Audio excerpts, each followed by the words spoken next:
जिंदगी जैसे पहेली, जैसे कि कोई सहेली। जिंदगी जैसे कहानी, थोड़ी नई थोड़ी पुरानी। कभी चाबुक, कभी चॉकलेट, कभी रौनक, कभी धक्कम पेल।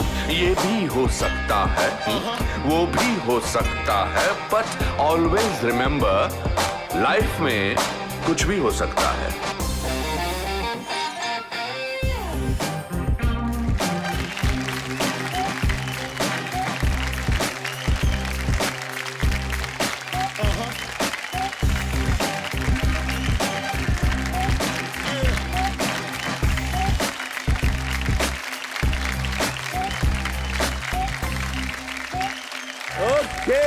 ओके दोस्तों, अगर गरीबी और कठिनाइयों को अपना साहस बना के चार्ली चैपलिन दुनिया का सबसे मशहूर एंटरटेनर बन सकता है तो कुछ भी हो सकता है। अपनी फिजिकलिटी का मजाक उड़ाकर लॉरेल और हार्डी दुनिया के सबसे बड़े एंटरटेनर बन सकते हैं तो कुछ भी हो सकता है। और अगर अपने हुनर से एक सुपरस्टार कॉमेडियन महमूद भारतीय सिनेमा के दिग्गजों के पसीने निकाल सकता है तो कुछ भी हो सकता है।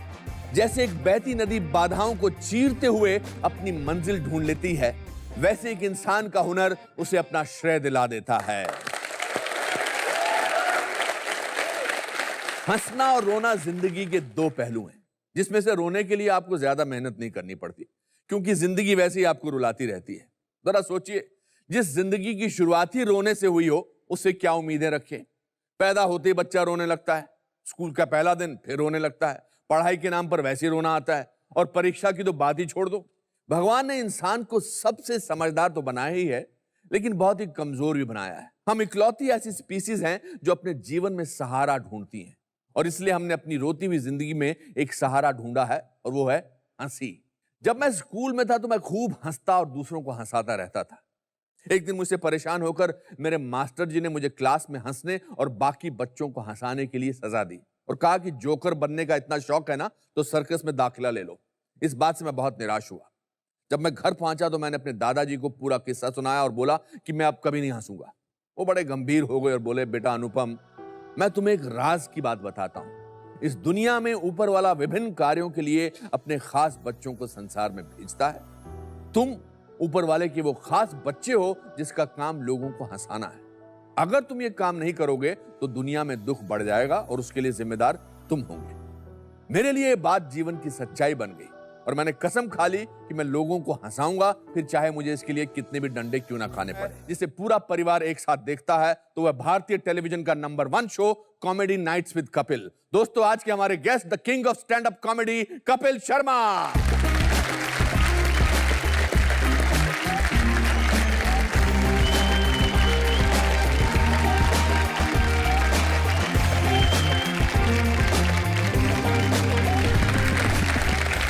ये पहले पांव छूते बाद में खिंचाई करते हैं। नहीं पाजी, ऐसी बात बिल्कुल नहीं है। नहीं, आप अच्छा, मुझे आपने हमेशा इज्जत दी। बैठिए। Thank you sir. एक तो मुझे आपका सूट बहुत अच्छा लगा। थैंक यू सर, जाते हुए एक्सचेंज कर लेंगे। मुझे आपका बड़ा अच्छा लगा। ये महंगा ज्यादा है। चलो सर, धीरे धीरे करके मैं भी ले लूंगा, कभी कभी कभी ना कभी महंगा। मेरा पहला सवाल जी सर। मेरा पहला सवाल मेरे बारे में है। जी सर। आपके बारे में नहीं है। मेरी क्या पहली याद है आपके मन में? आपकी इतना सोचना पड़ रहा है यार। नहीं, सोचना नहीं पड़ रहा। मैं जब आपसे पहली बार मिला था, मैं अपने दर्शकों को भी बताना चाहूंगा कि मुझे अनुपम सर पहली बार दुबई में मिले, और हम लोग एक शो के लिए थे वहां पे। मैं वापस आया तो मुझे किसी ने बताया पीछे अनुपम जी बैठे हुए हैं, और बाद में अनुपम सर मुझे कहते हैं कि आपको मुझसे मिलकर खुशी नहीं हुई। एक्चुअली सर बात क्या थी, मैं आपको देख के हैरान इतना हो गया कि किसी ने मुझे बोला कि अनुपम सर आप ही का वेट कर रहे हैं, वो फ्री हो चुके हैं। मैंने कहा मेरा इतना, मतलब मैं मशहूर हो गया हूँ। अच्छा। तो उस दिन मुझे पहली बार लगा। आज दूसरी बार मुझे अभी सच्ची में लग रहा है कि मैं सच्ची में फेमस हो गया हूँ सर। देखो मेरे शो में काफी लोग आते हैं, लेकिन मुझे अनुपम सर के शो में बुलाया गया। मेरे शो में आकर कैसा लग रहा है? सर मुझे बड़ा अच्छा लग रहा है। बहुत अच्छा लग रहा है।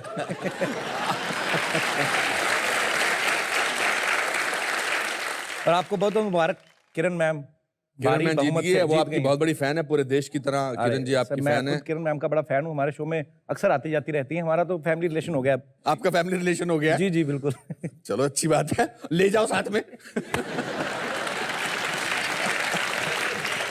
अभी तो सर बिल्कुल चलनी बंद हो गई होगी आपकी। क्या? घर पे।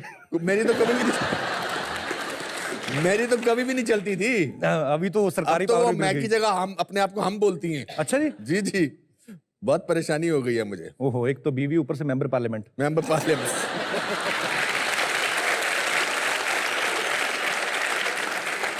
तो मेरी पहली पिक्चर कौन सी देखी थी आप? सर आपकी सारांश, बड़ा बड़ा दिल चाहिए सर उस चीज के लिए जो आपने किया था। इतनी छोटी उम्र में एक मैच्योर आदमी का कैरेक्टर जो आपने किया, मतलब हम लोग हर एक से सीखते हैं, किसी ना किसी एक्टर से। आपसे बड़ा कुछ सीखा सर हमने, और आज भी 2-4 चीजें सीख के जाऊंगा मैं भी बहुत कुछ सीख के जाऊंगा आपसे। ये तो आपका बड़प्पन है सर, आप ऐसा बोलते हैं। ये बड़प्पन बोल के आप मुझे बड़ा मत बनाइए। नहीं सर, किसी तरीके तो अपने आप को छोटा बताऊंगा ना मैं। मेरी इस शो के दौरान पूरी कोशिश रहेगी कि मैं शायद इनसे 1 पॉइंट ऊपर ले जाऊं, मगर ये ऐसा होने नहीं देने वाले। अब मैं आपको देखता हूं, उधर देखते हैं, मैं इधर देखता हूं, आप इनको देखते हैं। नहीं, ग्लैमर काफी है शो में आपके। हाँ, मुझे लगा मुझे देख के बोलेंगे ग्लैमर काफी है, मगर आपको मैडम को देखकर बोल रहे हैं। नहीं नहीं, आपका एक्सपोजर ज्यादा है, इधर ग्लैमर ज्यादा है।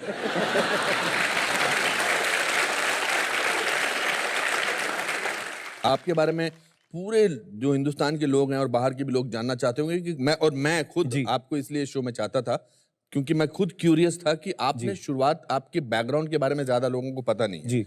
You were born in Amritsar में, आप पैदा जी हुए सर, थे। अमृतसर में मेरा जन्म और हुआ। आपके 3 मतलब 2 भाई बहन हैं आप, जी, मेरे एक बड़े भाई साहब हैं, वो पुलिस में है। मेरी छोटी बहन है, उनकी शादी हो चुकी है। और आपके फादर भी पुलिस में थे। फादर पुलिस में थे मेरे, और तकरीबन मेरी सारी फैमिली पुलिस में है।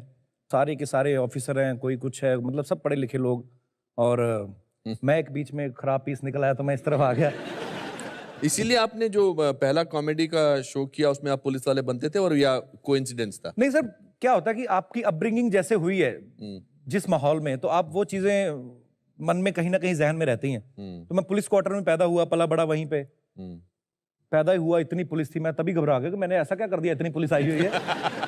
हालांकि हम लोग जितना मर्जी मजाक बनाए, कभी कोई ना कोई तो चाहिए होता है मुद्दा, तो कभी पुलिस को लेकर या कभी किसी डिपार्टमेंट को लेकर। लेकिन मैंने देखा बड़ा मुश्किल का काम होता है सर उनका भी, क्योंकि मेरे फादर हैं तो मुझे पता था, कभी 3 बजे उठ के जा रहे हैं, कभी 4 बजे। प्रधानमंत्री अमृतसर आ रहे हैं, जो भी बनते थे, कोई भी प्रधानमंत्री बनना, पहले उन्होंने माथा टेकने आना अमृतसर, और सारी पुलिस को टेंशन बढ़ जाती थी। 3-3 दिन पहले ड्यूटी लगी है, तो लगे हुए बेचारे बाहर खड़े, प्रधानमंत्री आए ऊपर से निकल जाते थे, तो बेचारे नीचे खड़े किए, कम से कम नीचे से निकालो प्रधानमंत्री, उनको भी खुशी हो कि यार हमने थोड़ी ड्यूटी की है। तो मुश्किल काम है, पर ठीक है, हमारे लिए वो मनोरंजन किस्से हैं अभी।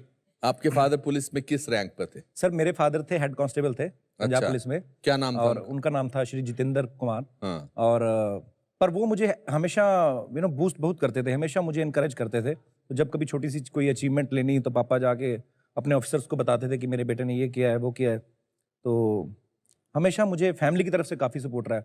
मेरे घर पे इतनी प्रॉब्लम थी, फादर साहब को कैंसर का प्रॉब्लम था, और हम लोगों को पता भी था उनकी लाइफ ज़्यादा नहीं है। वो खुद इतने खुश मिजाज थे, तो पर उन्होंने कभी ऐसा नहीं मुझे आने दिया। बोलते कि तू जा। उन्होंने कैसे इस बात का बखान किया आपको सर, कि मेरे को कैंसर है? सर पहले उनका जब ऑपरेशन हुआ तो कोई डॉक्टर्स ने हमें बताया कि ये जो उनकी बॉडी में से जो पार्ट लिया गया है उसको हम लोग रिसर्च के लिए भेजेंगे मेडिकल इंस्टीट्यूट, मेडिकल कॉलेज। तो उसके बाद में क्या उम्र थी आपकी? सर मैं रहा हूँगा उस समय 16-17 साल का रहा हूँगा। ओके। तो डॉक्टर्स ने जब हमें बताया कि ऐसे ऐसे कैंसर का प्रॉब्लम है, तो बाहर जो भी हम इमोशनल हो गए सब, फैमिली जो भी उस समय रिएक्शन होता है एक फैमिली का।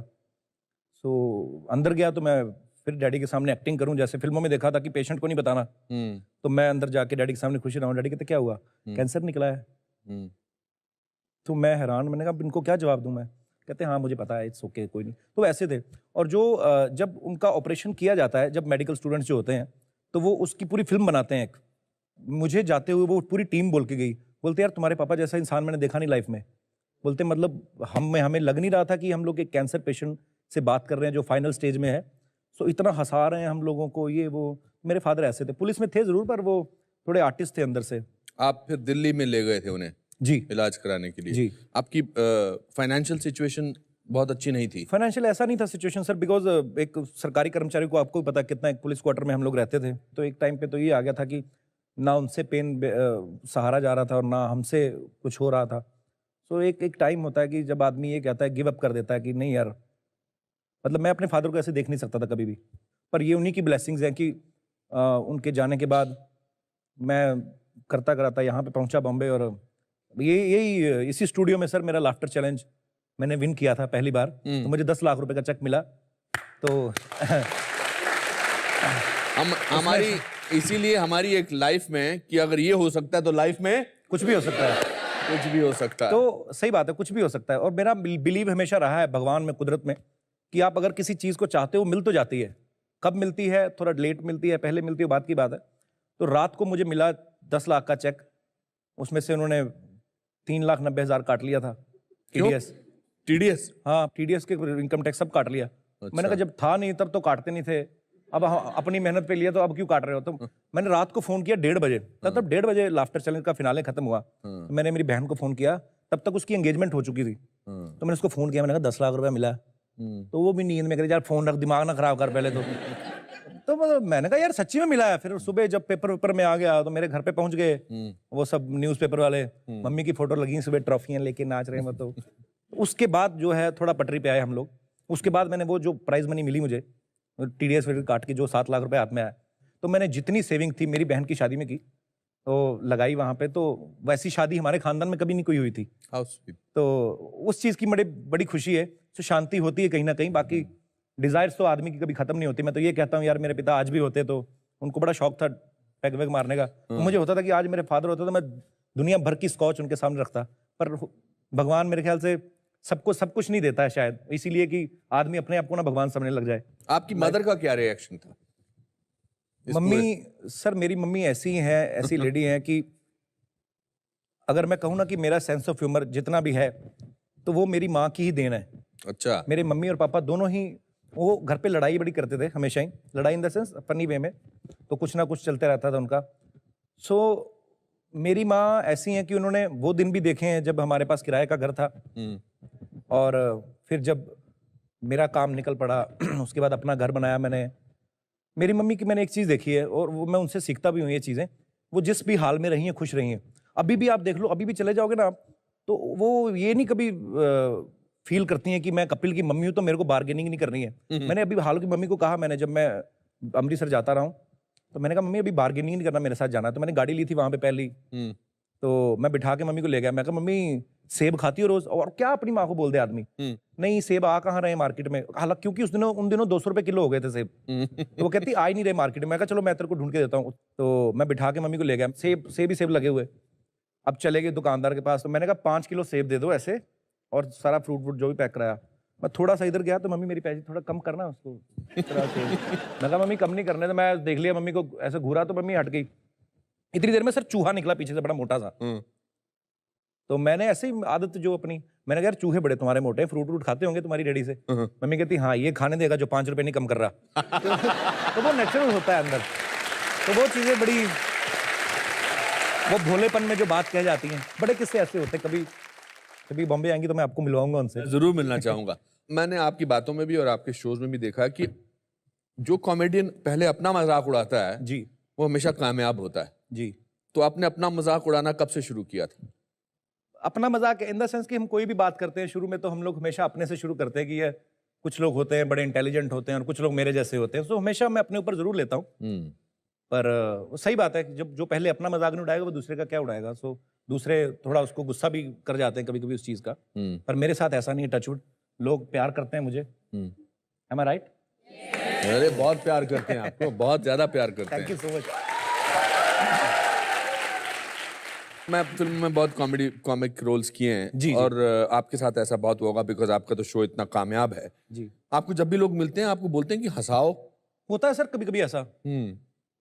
और अगर आप आम जिंदगी में सीरियस हो तो बड़े अपसेट हो जाते हैं। आम जिंदगी मेरा ऐसा सर, मैं थोड़ा सा मूडी आदमी हूँ। अगर मैं बिल्कुल माहौल में हूँ तो पूरा मैं रहता ऐसा ही हूँ वैसे ज्यादातर। कभी कभी होता है कि दिल नहीं कर रहा है, आप थके हुए हो, सारी रात शूटिंग की है, सुबह मेरा मान लो कहीं इवेंट है तो मैं थका हुआ और चश्मा लगा के एयरपोर्ट पे घूम रहा हूँ। कई बार ऐसे बोलते हैं सर फोटो खिंचाओ। मैं कहा हाँ जी आ जाओ आ जाओ।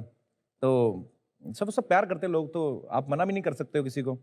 तो सर चश्मा उतार के, मैंने कहा ऐसे क्यों, पहचानेगा नहीं कोई। मैंने कहा आपने पहचान लिया ना मेरे को चश्मे में। तो अब किसी को क्या बताएं, आंखें लाल हुई पड़ी, नींद के मारे बुरा हाल है।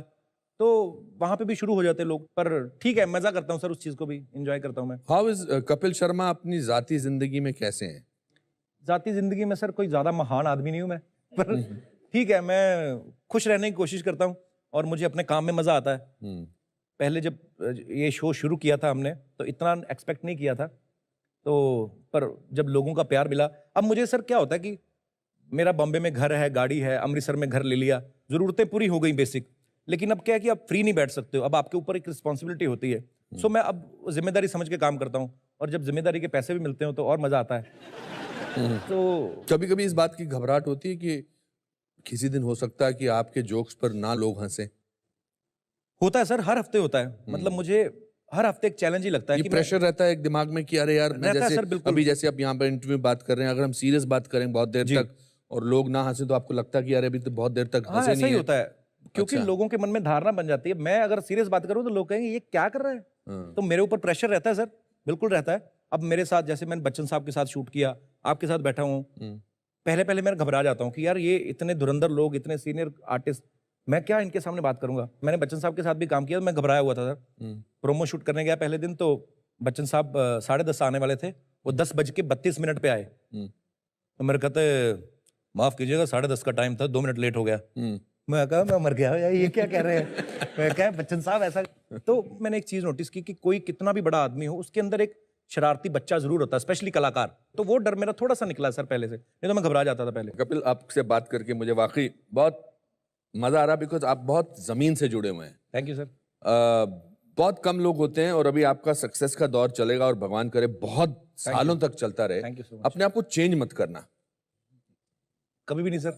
टिपिकल मत बन जाना है। टिपिकल इन द सेंस कैसे सर? टिपिकल मतलब अपने आप को सीरियसली लेना कि मैं तो अभी कपिल शर्मा हो गया हूं, या अभी आपकी फिल्म में कामयाब आएगी तो आप बन जाएंगे एक खास किस्म के इंसान, जो आमतौर पे सक्सेस के बाद लोगों के साथ हो जाता है। आप आई एम श्योर बहुत सारे लोगों को मिलते होंगे। नहीं सर, हम तो मरे पड़े हैं, जो देख रहे हैं अभी तो खुद उसी चीज से ही नहीं बाहर आ रहे कि अच्छा मशहूर हो गया मैं। तो ऐसा नहीं है सर, पता नहीं मुझे ऐसा मशहूर लगता है होना सर, आपके लिए कितना इंपॉर्टेंट था? सर मुझे ये लगता है कि मशहूर तो आदमी कत्ल करके भी हो सकता है। हाँ, पर पैसा भी लोग कमाते हैं सर, नो डाउट। हमारे देश में बड़े बड़े लोग बैठे हैं, पर मुझे ये लगता है कि जो ब्लेसिंग्स मुझे मिलती हैं, किसी ने मुझे कनाडा से ट्वीट किया था, उनके दादाजी बीमार थे, हॉस्पिटल में उनके आईसीयू में थे, और वो लैपटॉप पे कॉमेडी नाइट्स देख रहे हैं। मैं जब ये चीज़ें देखता हूँ ना सर, तो मुझे लगता है कि भगवान ने मुझे खास चुना है इस काम के लिए। मैं चाह के भी ऐसा नहीं हो सकता जैसे आप कह रहे हैं कि लोग हो जाते हैं, क्योंकि मुझे लोगों के बीच में रहना है। मैं लोगों को ऑब्जर्व करता हूँ, उनके बीच रहता हूँ। मैंने जब ये शो स्टार्ट किया था तब भी मुझे ये था कि अब तक मैं लोगों के शोज़ में काम करता आया हूँ। जो लोग मुझे फॉर्मेट बताते हैं कि हाँ ये है, आपने 10 मिनट के लिए आना है, आपने एक्ट करना है, आपने निकल जाना है। मैं सोचता था कि यार ये चीज़ें जो मुझसे करवा रहे हैं, मैं क्या कर सकता हूँ ये मेरे को पता है, उनको नहीं पता है, क्योंकि मैंने किसी को बताया नहीं अभी। तो मैंने कहा कि ये चीज़ें अगर मैं टीवी पे करूँ तो मुझे लगता है कि लोगों को पसंद आएंगी, और वो आई भी, क्योंकि हर आम आदमी जो है वो रिलेट करता है। जब मैं अगर किसी आम आदमी से बात करता हूँ, जो नॉर्मल ऑडियंस में लोग आते हैं, पूना से, कभी कहीं से आते हैं, तो उनको फिर मैं उनके जो स्टार्स हैं जो हमारे शो में आते हैं उनसे बात कराता हूँ, 1-to-1 होते हैं। उनको भी ये मौका बहुत कम मिलता है। तो इसका मतलब भी बता दीजिए। जब आप बाकी चीजें प्लान कर रहे हैं लाइफ के दौरान, जी, उस दौरान भी आपकी लाइफ गुजर रही है, जी, आप उस दौरान भी लाइफ से गुजर रहे हैं। जब आप घर जाते हो रात को, घर पूरी लोगों को हंसा के थक के, घर पे कौन होता है आपके यहाँ बॉम्बे में? घर पे कोई नहीं होता सर, मैं अकेले रहता हूँ। मेरा एक दोस्त है।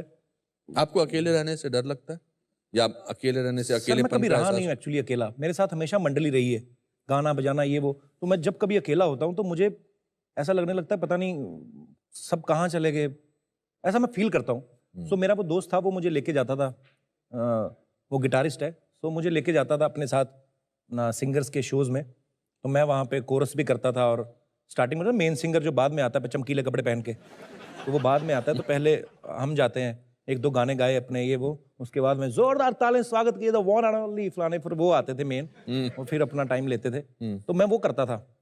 तो उस समय वो मेरे को लेके जाता था। तो मुझे अब ये है कि भगवान ने अगर मुझे किसी जगह पे कोई प्लेटफॉर्म दिया है तो मैं उसको हमेशा अपने साथ रखता हूँ।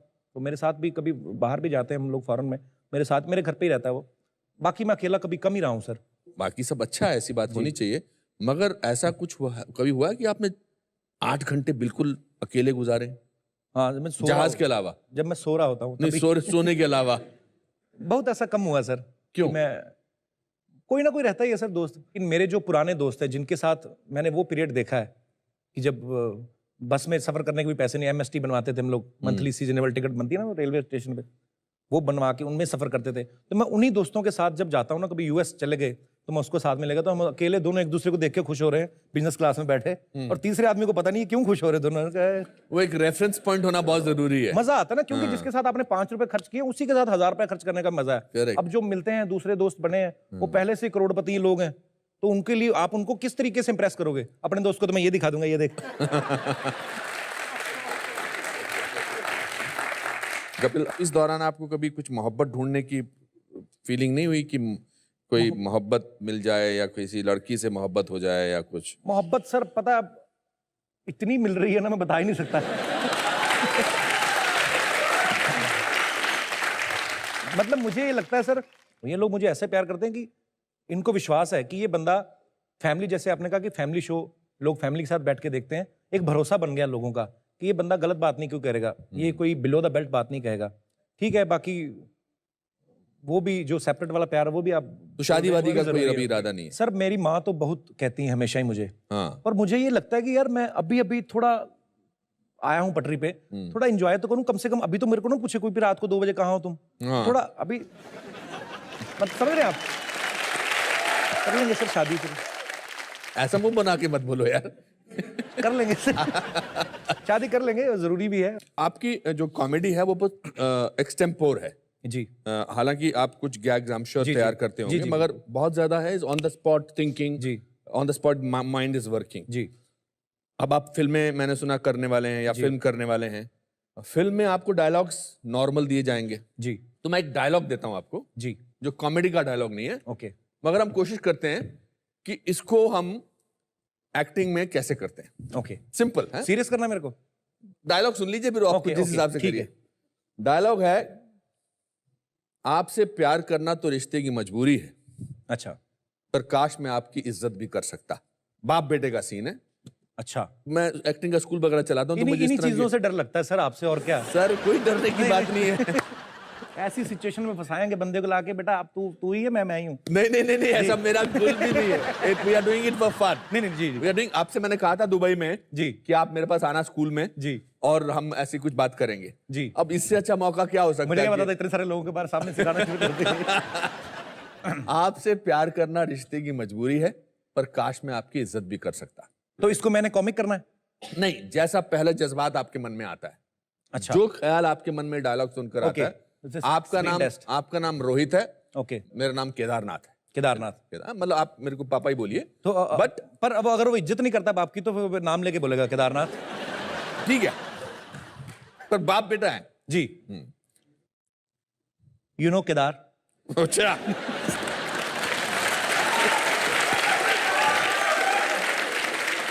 अभी आपका डायलॉग राइटर आया जी कि Kapil ji you know Kedar dialogue नहीं है, ओके, डायलॉग है आपसे प्यार करना रिश्ते की मजबूरी है, काश मैं आपकी इज्जत कर सकता।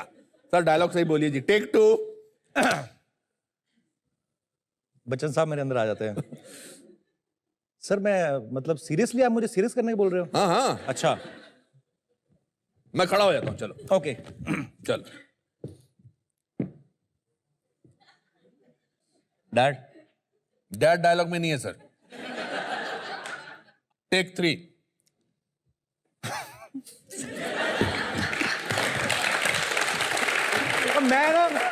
मैं लाइफ में कभी इतना सीरियस डायलॉग, बड़े साल हो गए सर, अभी चलो मैं ट्राई करता हूँ। ट्राई करिए।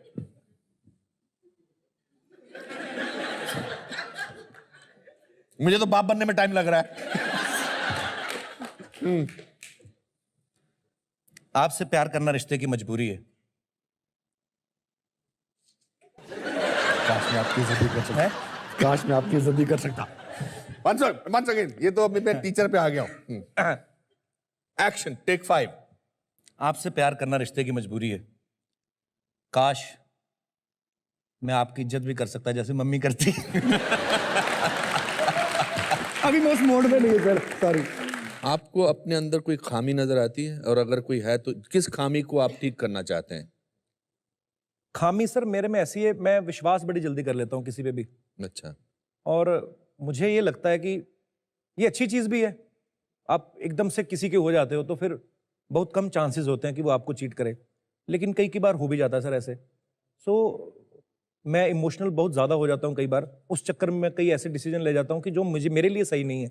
वो चीज़ मेरे में कमी भी है सर, वो मेरी कमी भी है, मेरी उसको आप मेरी खूबी भी कह सकते हैं, पर मैं धीरे धीरे ठीक करने की कोशिश कर रहा हूँ सर।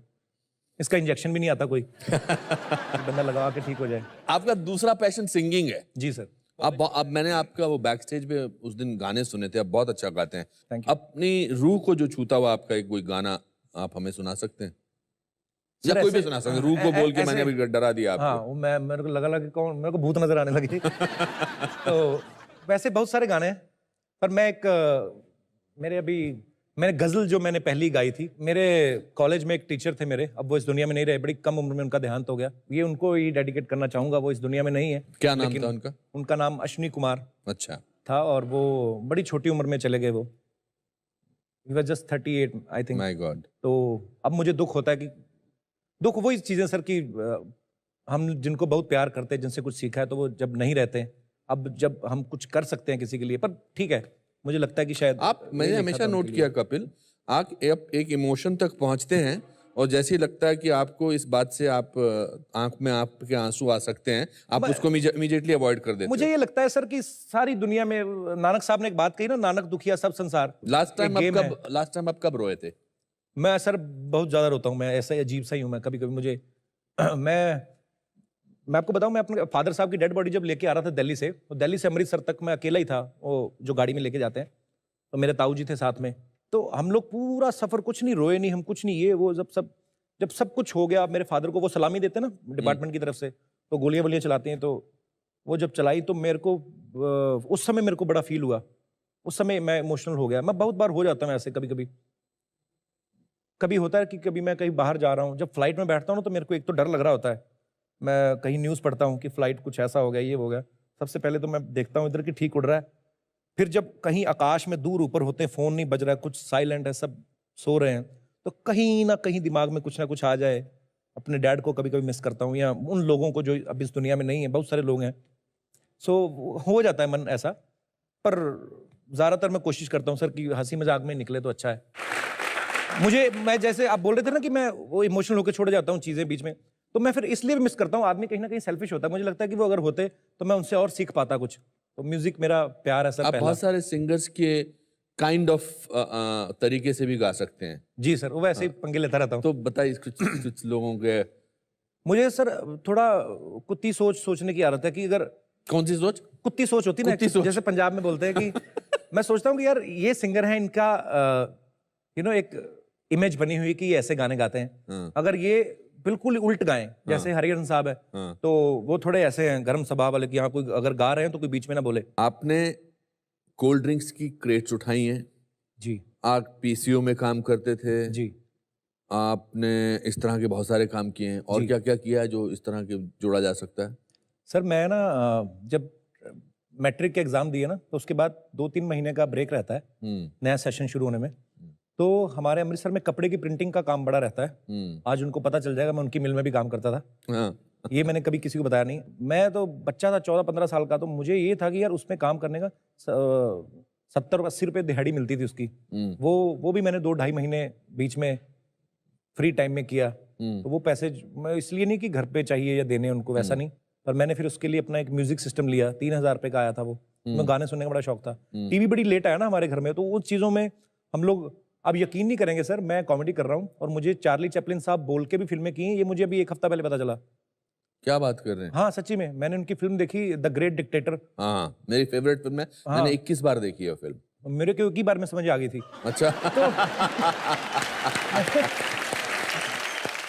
आपका कहीं स्टेटमेंट था कि मैं जो स्ट्रगल पीरियड को अपनी इन्वेस्टमेंट समझता हूँ। जी तो स्ट्रगल तो जिंदगी भर चलता रहेगा। जी, चलता रहता है, लेकिन सर मायने बदल जाते हैं धीरे धीरे। एक है कि आप लोकल ट्रेन में जाके पसीना आया, दूसरे को भी उसका भी सूंघ रहे हो, अपना भी उसको सूंघा रहे हो, वो वाली स्ट्रगल। एक होती है कि गाड़ी में बैठ के जा रहे हो, किसी ने बुलाया मिलने। स्टेजेस बदल जाती हैं। स्ट्रगल तो ऑफकोर्स सारी उम्र रहती है, लर्निंग प्रोसेस जो है सारी उम्र चलता रहता है, तो आगे भी चलता रहेगा। इस शो का नाम है द अनुपम खेर शो, कुछ भी हो सकता है। आपकी लाइफ का कोई ऐसा लम्हा, कोई ऐसा वाकया कि आपने कहा कि यार ये हुआ तो कुछ भी हो सकता है? सर वो यही था मेरे ख्याल से, जब मैंने शुरुआत की टीवी पे तो पहले राउंड में मुझे रिजेक्ट कर दिया था। तो मैं तो उदास हो गया बड़ा। फिर दिल्ली गया मैं, दोबारा ऑडिशन हो रहे थे, मैं किसी पंजाबी चैनल के लिए छोटा मोटा शो करता था, बारिश हो रही थी, वहां पे लग गए लाइन में, 6 बजे शाम को बारी आई। मैं ये नहीं कहता हूँ उस दिन मैंने बड़ा अच्छा किया, मैं धन्यवाद करता हूँ उन लोगों को जो मेरे से पहले गए थे, उन्होंने काफी खराब किया। तो वहां पे मतलब मेरा दोबारा ऑडिशन हुआ, और जिस शो में मुझे रिजेक्ट किया उसी शो में मुझे दोबारा बुलाया उन्होंने, और उसका पहला एपिसोड उस सीजन का और उसकी पहली परफॉर्मेंस मेरी थी, और उसमें दोबारा सिलेक्ट ही नहीं हुआ, बल्कि उसके सारे राउंड्स में मैं मैक्सिमम नंबर लेके उसका विनर भी बना बाद में। तो मुझे लगता है यार, जिस शो में मैं रिजेक्ट हो गया था उसी का बाद में विनर भी बना मैं, और उस समय मुझे पैसों की भी जरूरत थी, तो बड़ी टाइमिंग के साथ चीजें हुई। फिर मुझे लगता है कुछ भी हो सकता है, अगर मेरे साथ ये हो सकता है तो आप मन में तो लाइफ में कुछ भी हो सकता है। Beautiful beautiful. मेरे साथ भी बहुत सारे ऐसे लम्हे हुए हैं। मैं रॉबर्ट डिनीरो का बहुत जबरदस्त फैन जी, था, जी। और जब मेरा ऑडिशन हुआ तो मेरे को ऑडिशन में उस समय राजस्थान में शूटिंग कर रहा था जी और मैंने उससे पहले स्काइप पे बात नहीं की थी। तो मेरा जो डायरेक्टर थे डेविड और रसल, उन्होंने कहा मैं स्काइप से बात करूंगा। तो मुझे नहीं पता था इसमें साउंड का भी कोई सिस्टम होता है, तो गांव वालों में मैंने इंतजाम किया, तो उनको तो मेरे को तो उनकी आवाज़ आ रही थी मगर मेरी आवाज़ तक उन तक नहीं पहुंच रही थी। अच्छा। तो उन्होंने फिर ऐसे चिट्ठी लिखी कि next time get more professional. अच्छा। तो मतलब मेरी ऐसी बेइज्जती की थोड़ी सी, तो मैंने उस पर कुछ लिखा, मैंने कहा गूगल सर्च मी, कि मेरे बारे में पता कर ले, सब कुछ है। फिर जब उसके बाद जब पहली बार रॉबर्ट डिनीरो को मिला जी। तो मुझे लगा कि अगर शिमला के एक लोअर मिडिल क्लास फैमिली के फॉरेस्ट डिपार्टमेंट के क्लर्क का बेटा आज रॉबर्ट डिनीरो को मिलकर उससे हाथ मिला सकता है तो कुछ भी हो सकता है। No doubt.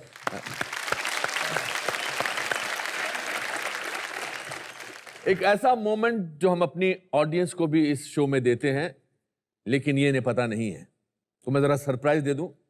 हाँ, तो मेरे उपस्थित ऑडियंस लोगों, मैं आप में से किसी एक व्यक्ति को स्टेज पर बुलाऊंगा और वो कपिल और मेरे साथ बात करेंगे, और फिर कपिल अपनी पसंद का गिफ्ट देंगे। तो आप लोग तैयार हैं? कपिल, आप इसमें से एक पर्ची निकालिए जी। जिसका नाम आएगा वो आपके साथ बैठेगा या बैठेंगी। बैठेंगी निकले तो अच्छा है। दोबारा निकाल लेंगे। गुलाबी रंग निकालता हूँ, गुलाबी ना लड़कियों का रंग गुलाबी होता है ज्यादा, तो मैं सर देखिए, कहते हैं ना कि आप दिल से चाहो तो हो जाता है, कुछ भी हो सकता है। पढ़ लीजिए नाम। काजल। काजल। अरे काजल? How are you, काजल?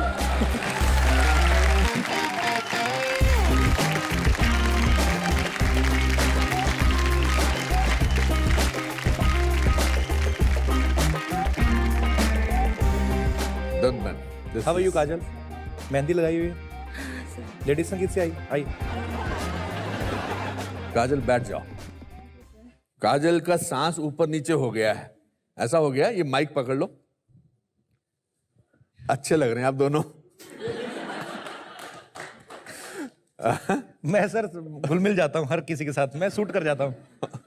काजल, क्या करती हैं आप? Sir engineering. इंजीनियरिंग करती हैं आप। हम दोनों में से आपको ज्यादा कौन अच्छा लगता है? सर दोनों ही अच्छे हैं। नहीं, आज तो सोच के बताना पड़ेगा। मेरे को नहीं, मैं भी अच्छा नहीं लगता तो कोई बात नहीं। कपिल ज्यादा अच्छा लगता है ना? नहीं सर, दोनों ही अच्छे हैं। आपने सोचा था कभी एक ऐसा होगा कि आप मेरे शो में कपिल के साथ ऐसे बैठी होंगी? सर कभी नहीं। कभी नहीं? आपको यकीन हो गया कि जिंदगी में कुछ भी हो सकता है? हाँ सर, कुछ भी हो सकता है। अरे वाह, कुछ भी हो सकता है। आप जब वहां बैठी थी, क्या आपके दिमाग में एक क्या बात चल रही थी कि अगर मेरा नंबर आया या मेरे से बात हुई तो मैं क्या पूछूंगी कपिल से? सर जस्ट उनसे कुछ इंस्पिरेशन लेना है, उनके लाइफ के बारे में जानना था, तो बहुत कुछ जानने मिला आज। या जैसे क्या आपको इनसे इंस्पिरेशन मिला? सर जैसे इनका स्ट्रगल, हाँ। इन्होंने कैसे एक पीसीओ में काम करके यहाँ तक पहुंचे, तो मैं तो अगर कपिल शर्मा पीसीओ में काम करके यहाँ तक पहुंच सकते हैं तो लाइफ में कुछ भी हो सकता है। कुछ पूछना चाहती हैं आप? हाँ सर, सर आप अभी जैसे कॉमेडी नाइट्स विद कपिल चला रहे थे, आप वहाँ आपके यहाँ पे सेलिब्रिटीज़ आ रहे थे, आज आप यहाँ हैं, तो आप अपनी ये जो सक्सेस रेट है वो किसको डेडिकेट करेंगे? सबसे पहले तो मुझे आज पहली बार लगा कि मैं भी स्टार हूँ भाई। अनुपम सर के शो में आया हूँ। सो मैं इसका क्रेडिट ऑफ कोर्स अपनी माँ को देना चाहूँगा।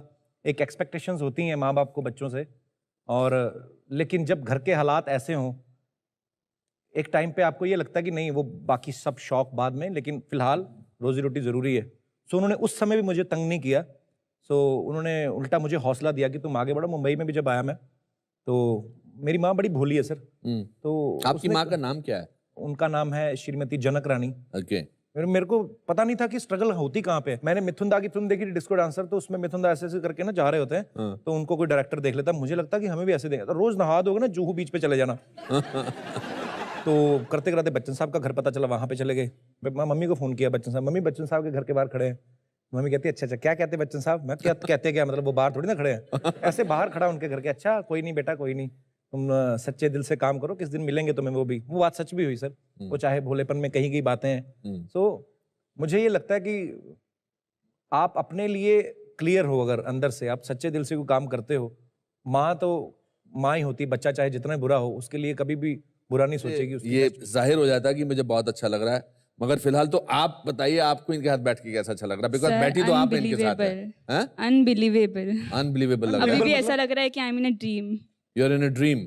छू लो थोड़ा, पकड़ लो, हाथ पकड़ लो थोड़ी देर के लिए, पकड़ लो, हाथ पकड़ लो बेटा, दूसरा हाथ, दूसरा, हाँ ये काजल आ जाओ। चलो जी।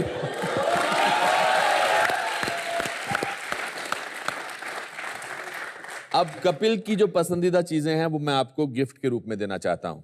आइए।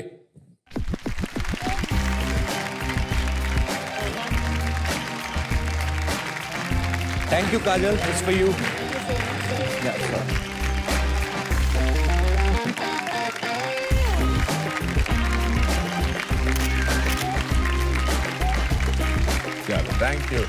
Thank you very much. Thank you Kajal. Thank you, God bless you.